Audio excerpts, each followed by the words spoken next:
نگفته حاجت ظاهرای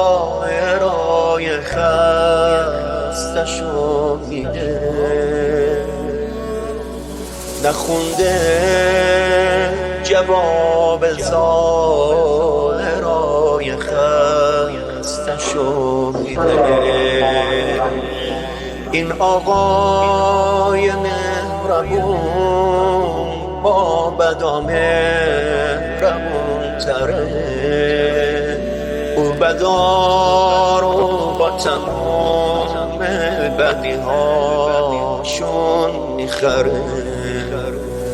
هر چقدر بدی کنی آقا تلافی میکنه، خوبی جای بدی ها به حد کافی میکنه، خوبی جای بدی ها به حد کافی میکنه.